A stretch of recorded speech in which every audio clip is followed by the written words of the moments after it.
Bonjour, dans cette partie-là, je vais expliquer le cadre théorique et les fondations des plateformes collaboratives et le social learning ou l'apprentissage social. Donc, je vais revenir à la présentation. Comme vous le savez tous, il existe plusieurs courants pédagogiques, parmi eux le behaviorisme, le cognitif et le socio-constructivisme.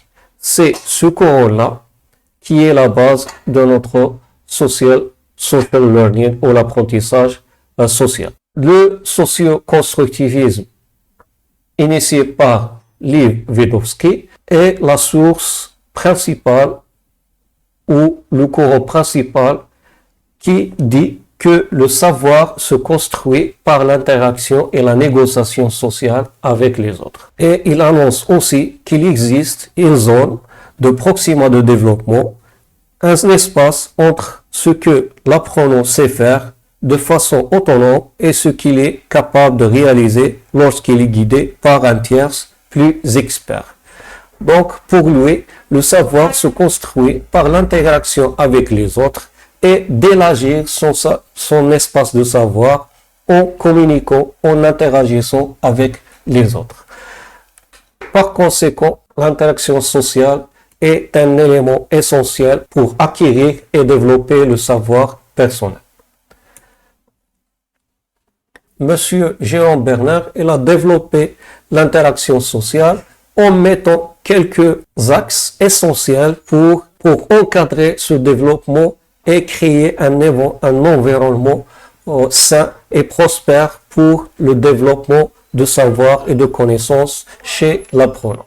Premièrement, il met l'accent sur l'enrôlement, la motivation. Donc, on doit motiver l'apprenant pour qu'il poursuive sa quête de savoir. Après la simplification de la tâche, c'est la réduction de la charge cognitive, qu'on essaie de diviser un travail sur des tâches, des sous-tâches qui sont simples à gérer et simples à comprendre. Le maintien de l'orientation, il faut toujours que l'étudiant sait l'objectif du travail demandé, il peut s'orienter vers l'objectif final. La signalisation des caractéristiques, c'est l'écart entre le savoir actuel ou la compétence actuelle et la compétence ou le savoir désiré par l'enseignant. Donc cet écart-là, l'étudiant ou l'apprenant doit connaître cet écart-là pour qu'il fait plus de travail pour atteindre l'objectif souhaité. Le contrôle de la frustration. Le contrôle de la frustration, c'est lorsque l'étudiant ou l'apprenant fait des erreurs, on va minimiser l'erreur, même l'encourager pour que l'étudiant ou l'apprenant n'ait pas peur des erreurs et développer une gestion personnelle contre les erreurs. À la fin, la démonstration, c'est donner des exemples de démonstration pour que les étudiants puissent suivre ces démonstrations et trouver les solutions pour le problème d'apprentissage. Donc, selon Jérôme Bernard, si on suit ces principes de l'étayage, on va engendrer des étudiants capables d'apprendre par l'interaction sociale et poursuivre leur développement, disons, de proxima et atteindre le niveau souhaité par l'enseignant ou par l'apprenant lui-même. Un autre chercheur, c'est Bandora, il a mis en place 4 axes pour que l'apprentissage par l'interaction sociale ait de bons résultats. Pour lui, l'attention est essentielle, donc il faut garder l'attention de l'apprenant. Si je donne un exemple, au lieu de faire une vidéo de 1 heure sur une plateforme, il est préférable de faire une vidéo de 10 minutes à 15 minutes pour garder l'attention de l'apprenant. La rétention, c'est aider les apprenants à mémoriser en appliquant différents styles, soit audio, soit vidéo, soit textuel, pour que la mémorisation soit facile. Encourager et même exiger aux apprenants de reproduire ce qu'ils observent, c'est l'étape essentielle ou l'étape active où l'apprenant va mettre en pratique ce qui est observé chez les autres. Enfin, la motivation, c'est l'essentiel. On doit toujours motiver nos apprenants pour qu'ils poursuivent leur quête de savoir.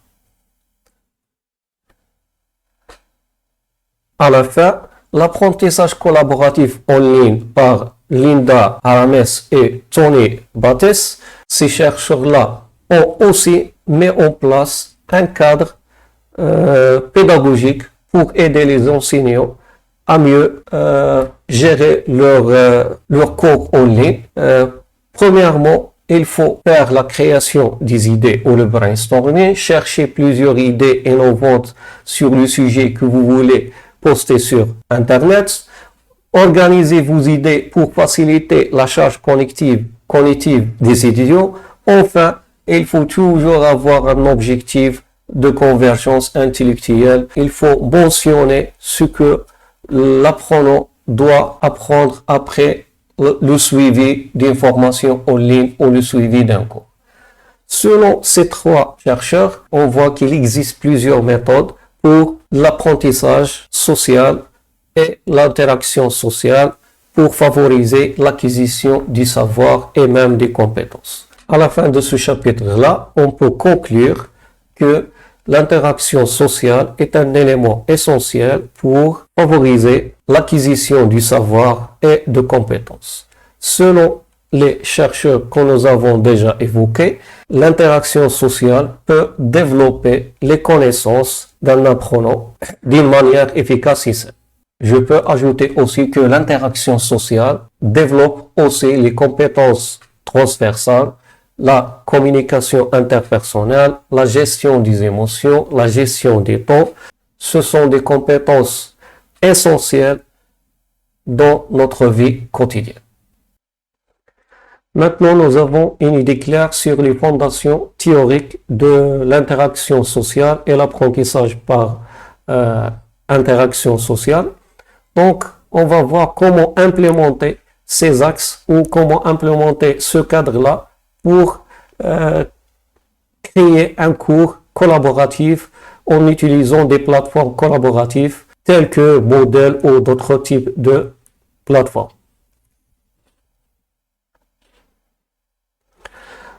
Notre plateforme doit proposer des volets où la discussion est le cœur de l'apprentissage. Par exemple, les forums et les wikis. La valorisation de participation, c'est la motivation soit intrinsèque, soit extrinsèque de l'apprenant pour qu'il poursuive le cours et interagisse mieux avec ses collaborateurs ou avec ses collègues. Le choix des technologies adaptées. On peut dire que maintenant les technologies adaptées, c'est les technologies basées sur les smartphones. Chaque application disponible sur smartphone est simple à utiliser. Elle est disponible tout le temps. Ce type d'application installée sur smartphone ou utilisée par smartphone, ce sont les plus convenables pour ce type de collaboration. La clarté des lignes directrices. L'application doit proposer des lignes directrices, des charts où l'apprenant peut comprendre comment utiliser cette application pour apprendre et communiquer entre les pairs. Le respect et les valeurs sont aussi des lignes directrices essentielles d'une plateforme collaborative.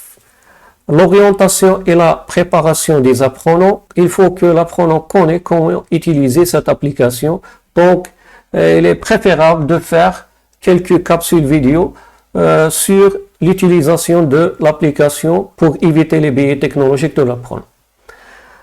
À la fin, une définition de but précis est très essentielle.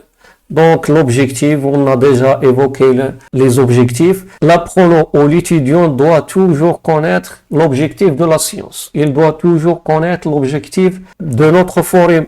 Il doit toujours connaître ce qu'il va apprendre. Il faut connaître la finalité de ce cours-là. Si l'apprenant ne connaît pas son objectif et le but de cette application-là, c'est comme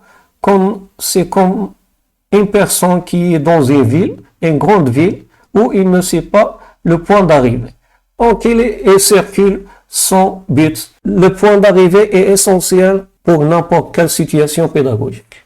Après, pour assurer le bon fonctionnement de l'application et la gestion des apprenants, la spécification des rôles et de la fréquence de participation, elle est essentielle. Donc, on doit connaître ou affecter les rôles, par exemple l'administrateur, par exemple le modérateur d'un forum, le modérateur d'un wiki, et on peut exiger même quelques contraintes, par exemple visiter l'application 3 fois par semaine.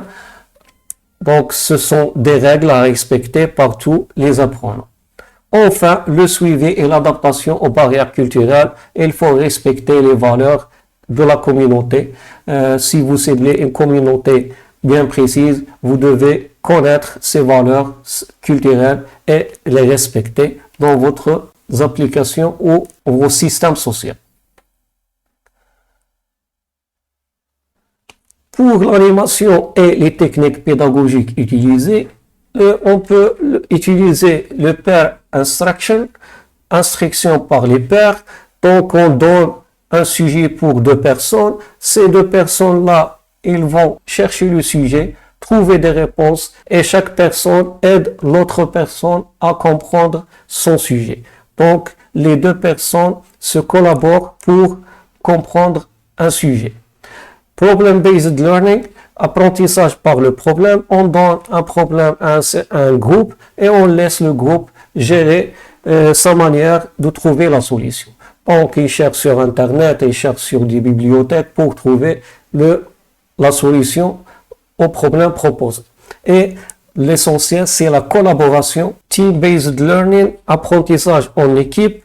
Après un apprentissage individuel, on rassemble les individus par groupe et chaque groupe essaie de collaborer pour apprendre et pour partager ses connaissances avec l'équipe.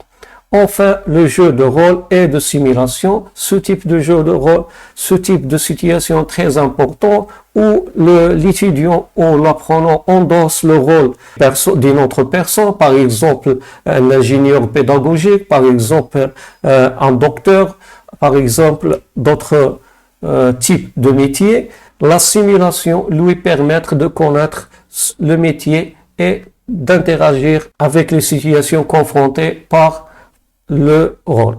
À la fin, en appliquant les 8 règles, avec ces techniques-là, on peut assurer une implémentation d'une plateforme collaborative qui respecte les valeurs, qui motive les apprenants et essaye de déclencher la curiosité de nos apprenants pour apprendre et pour collaborer afin de trouver les solutions et de développer leurs compétences.